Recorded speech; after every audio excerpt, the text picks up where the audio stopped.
발표하게 된 1317 이영웅입니다. 간단하게 목차를 설명을 해보자면 처음에 일단 교과서 내용으로 정의란 무엇일까? 그 다음에 두 번째 정의의 기준은 어떻게 정해져야 할까? 그 다음에 실질적 기준을까지 설명을 하고 그 다음에 그 교과 연계로 제가 관심 있는 분야 관련해서 발표하도록 하겠습니다. 일단 첫 번째 정의란 무엇일까? 이거는 뜻을 찾아보긴 한데 정의는 일반적으로 사회적 대우나 보상, 처벌 등에 있어서 마땅히 받아야 할 몫을 받는 것이다.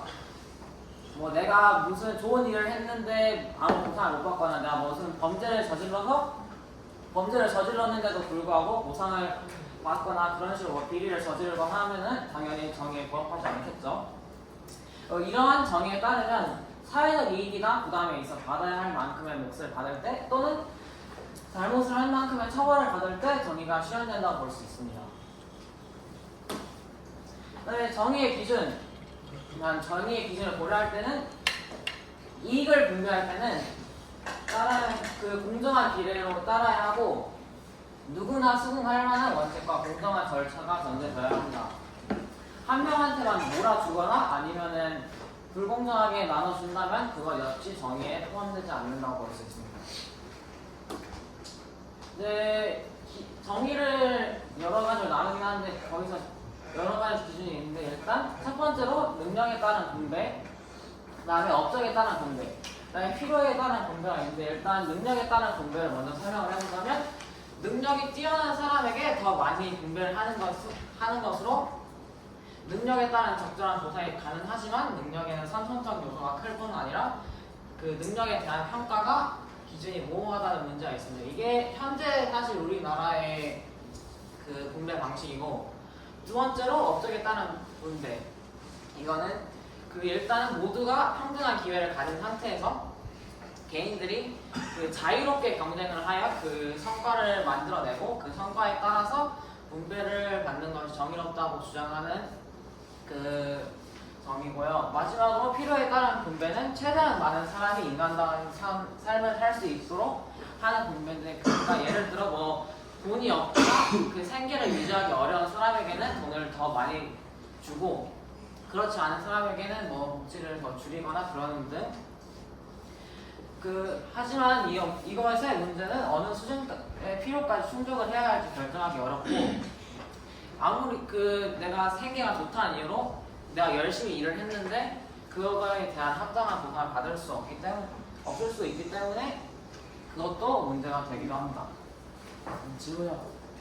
아니 만약 자기가 여기서 생각하는 것 중에 자기는 이 정의가 맞는 것 같다. 이렇게 세상이 변했으면 좋겠다 하는 기준이 있나요? 문창현 씨? 능력이요, 능력. 이유까지 혹시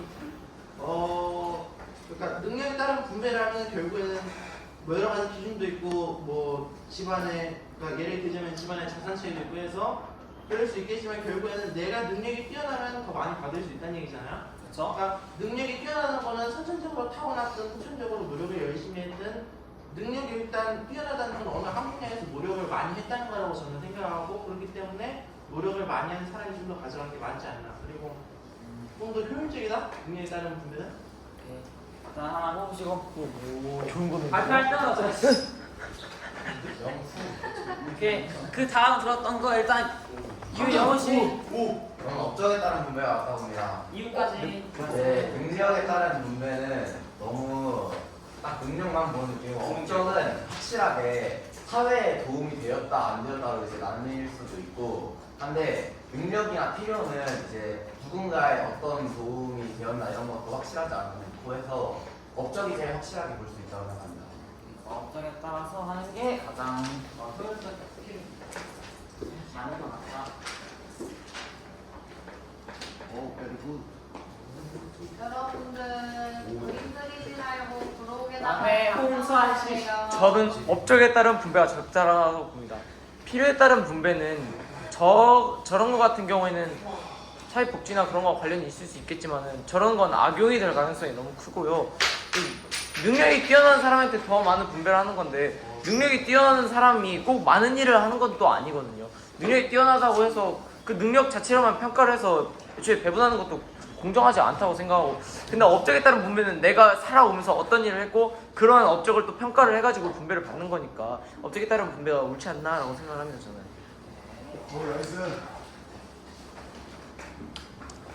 다음 없으면은 네, 다음으로 넘어가도록 하겠습니다.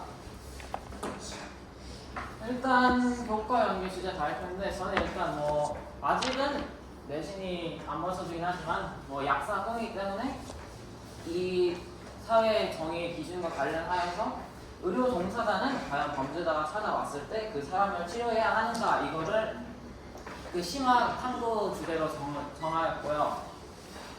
일단 들어가기 앞서서 이 문제가 미국의 존스 홉킨스 의과대학이라는 미국 유명 의과대학의 입학시험 문제로 나왔던 문제예요. 한 남자가 배에 칼이 꽂힌 상태로 응급실에 왔다. 남자는 가정집에 무단 침입해 집에 혼자 있는 소년을 성폭행하려다 상처를 입었다. 게다가 그녀의 성폭행 경과가 있고 현재 에이즈에 걸린 상태이다. 당시에 이 환자를 수술할 것인가 하지 않을 것인가, 이게 제가 제 발표 주제인 그것과 관련이 있어서 이거를 한번 갖고 와봤고, 이것도 한번 여러분들의 의견 한번 받아보도록 하겠습니다. 만약 있으시다면 차현 씨 살려야 돼요. 이유는 의사니까 사람을, 그러니까 이 남자가 범죄자가 됐거나 아니면 일단 의사라는 직업 자체는 결국 사람을 살리려고 의사를 한 거고, 의사가 사람을 살리려고 존재하는 거기 때문에 일단은 살려놓고 그 다음에 법의 처벌을 받든 자신을 해야 된다고 생각해요. 전 살리면 안 된다고 생각합니다. 한 명씩 한 명씩.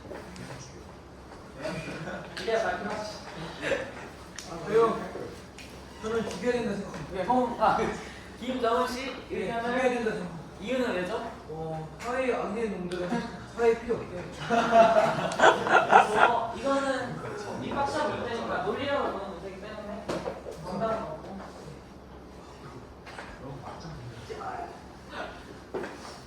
홍수환 씨. 저는 수술하지 않아야 된다고 생각합니다. 이 남자가 저 에이즈에 걸린 상태로 막 다른 사람들에게 피해를 입히고 뭐라고 하지? 다치게 하는데 그럼 그 사람들을 또 치료해 줘야 되잖아요. 근데 만약 이 사람을 치료하지 않으면 뒤에 피해자가 발생하지 않으니까 그 사람들 치료 안 해줘도 돼요. 결정적으로 이 사람을 치료함으로써 다른 사람들이 더 많이 피해를 볼 수 있기 때문에 수술하지 않는 게 맞다고 생각합니다.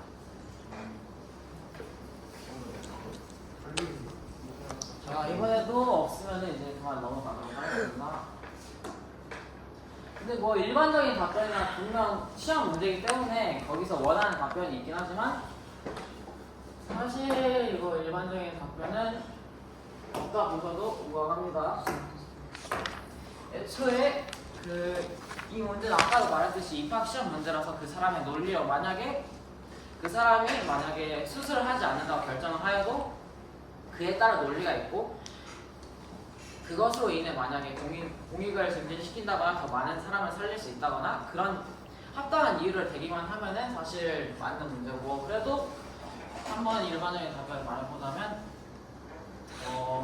사실 일반적으로 따지자면 의사는 환자를 치료해야 하는 게 맞죠.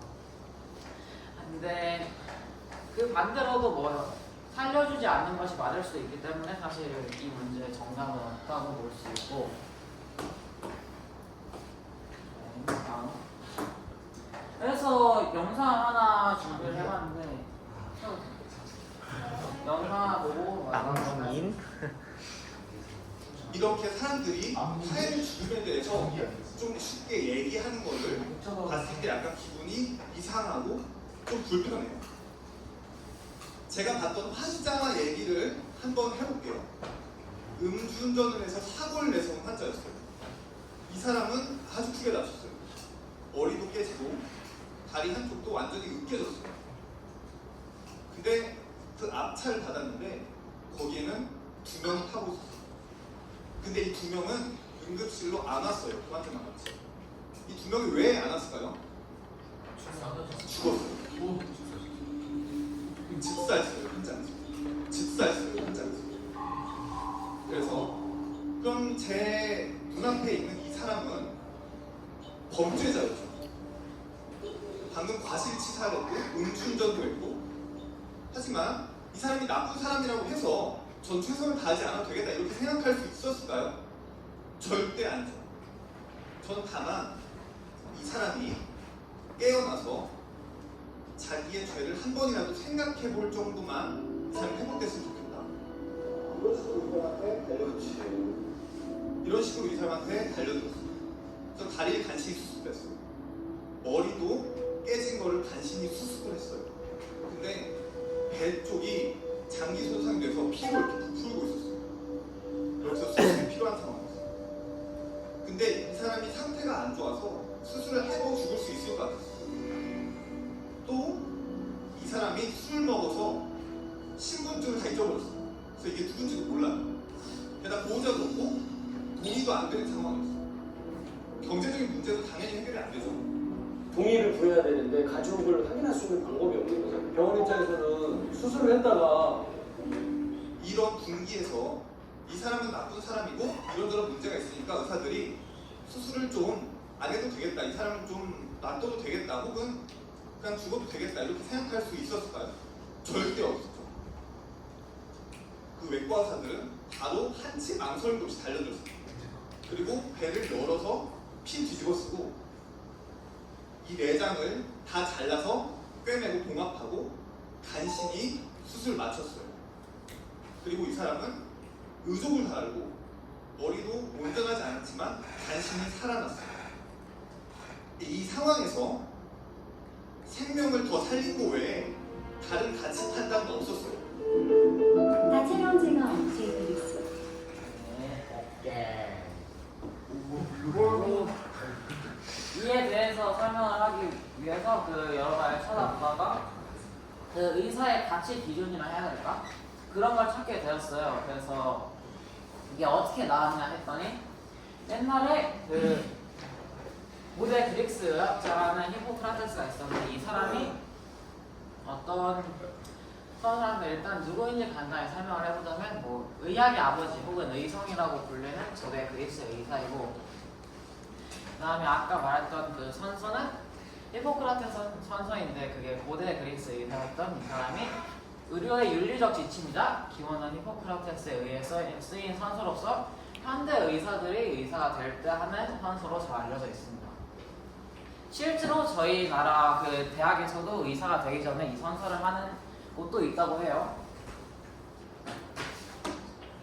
그래서 내용을 간단하게 보면은 의협에 종사한 인원으로서 나의 생애를 인류 공사에 바칠 것을 맹세한다.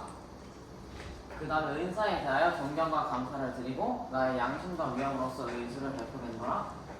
그 다음에 이쪽에서 사실 나온 거긴 한데 그 가장 중요했다고 한 부분 사실 이번 주제와 가장 관련 있는 부분이라는데 환자의 건강과 생명을 첫 번째로 생각을 하겠다. 그리고 뭐 환자가 알려준 모든 비밀을 지키겠다. 그 다음에 전통과 명예를 유지하겠다.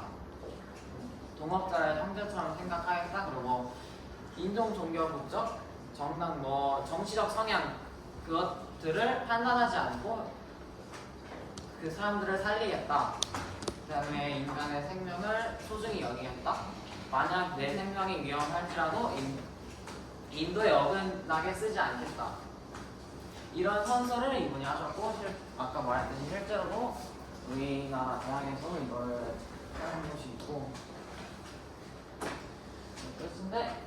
그래서 치료 사례를 한번 찾아봤어요. 근데 이게 아까 제가 보여드렸던 예시와는 다르긴 한데 치료 감호소라 해서 범죄자를 치료하는 곳이 있거든요.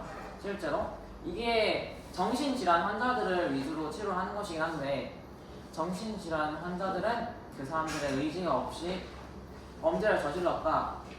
그런 식으로 그렇게 여겨지는 사람들을 이곳에 데리고 와서 치료를 하게 돼요. 근데 아무리 이런 도시를 하여도 모든 그 정신질환 환자 중에서 범죄자들을 모두 데리고 오는 것이 아니라 그 사람이 확실히 그 사람에게 책임을 물을 수 없다 그런 결론이 나왔을 때 이곳으로 보내지게 된다. 그래서 사실 이곳에 가는 것 자체도 쉽지가 않다고 보면 되는데 그다음에 이곳에서 일하는 사람들의 의견을 보면은 그래도 이 사람들도 정신질환 환자들은 충분히 치료가 가능하고 나중에 사회에 나가서 일을 할 수 있다. 그리고 이 범죄를 저질렀다고 해서 그렇게 너무 아니면 정신질환 환자들은 무조건 잠재적 범죄자로 봐서는 안 된다. 그런 식으로 말을 주장하고 있고, 근데 아직 사실 시설이 열악한 거는 사실이긴 한데 그래도 시설 개선을 위해 여러 사람들이 이곳에서 일하는 여러 사람들이 노력을 하고 있습니다. 네, 결론으로 보면은 아무리 제 생각은 뭐 치료를 받으러 온 사람이 아무리 범죄자거나 아니면 뭐 나쁜 짓을 했더라도 일단은 의사는 의사의 이상 그 사람을 살리는 게 맞다고 봅니다. 뭐 살린 다음에 뭐 법에 따라 처벌을 받든 그 다음에 어떻게 되든 일단 살리는 게 맞다고 보고, 그렇기 때문에 사실 히포크라테스 선서로 의사들의 행동 강령을 정한 것이고, 그래서 아무리 범죄자라고 해도 우리가 사람을 살리는 직업인 이상 우리가 그 사람의 죽음과 그 삶에 대해서 우리가 판단할 만한 그 권리는 없다고 생각합니다.